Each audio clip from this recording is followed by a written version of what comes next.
Martin, there's potential here for the UK to bring in laws to restrict the price of alcohol being served to the public and how much they can charge for that. What do you think to it? I personally don't think the measures have gone far enough. I feel that alcohol is being sold far too cheaply by the national supermarkets and the other shops. And I've said for a while now that it's totally immoral that alcohol, as in beer and cider, is sometimes sold cheaper than water. Is that because people aren't coming out then? Well, that has the knock-on effect of stopping people going out, because obviously the hospitality industry then suffers because people are literally drinking far too much at home because it's so cheap.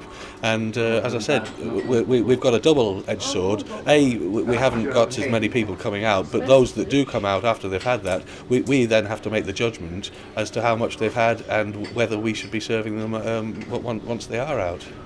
So what would you like to see done?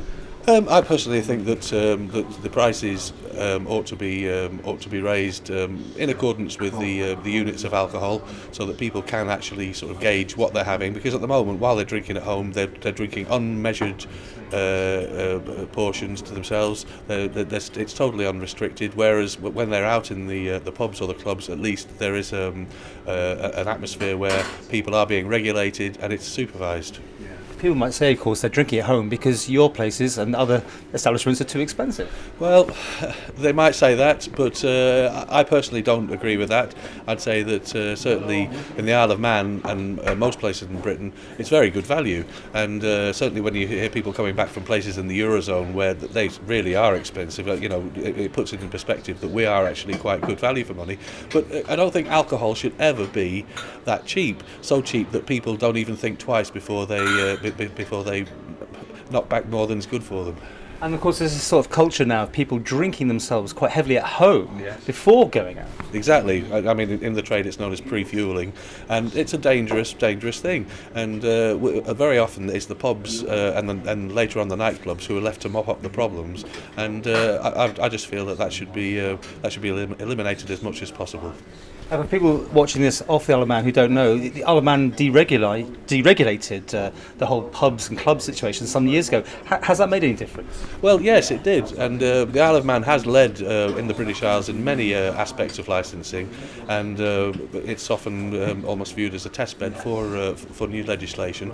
But yes, I think it was proven that by getting rid of licensing hours and allowing people to come and go as and when they wanted, it took a lot of pressure off the services. It took a lot of pressures off the taxis and the licensees as well. And the police themselves have said yes, it did create a significant drop in problems. And yeah, I don't know about you, but any pub I go to seems to be closed just as they used to close. No one's open 24 hours a day or very late anyway. No, it's true, and I think the whole thing is governed by supply and demand. And whereas there were fears that we were going to be having 24-hour drinking, it couldn't physically happen because most people have to function the next day, and also pubs have to be viable concerns, and you just couldn't physically keep it going. Finally, do you think there's going to be any more kind of cutbacks in the amount of pubs and clubs on the Isle of Man? It's very hard to say. I'd say that we're under the cosh as it is, and there are an awful lot of pressures on the people in the pub and nightclub industry. I'd like to say that we can hold our own, and we are holding our own. But there's some tough times ahead, and certainly these really cheap drinks promotions are not helping us. Thanks for watching. Please help support Modern Manx History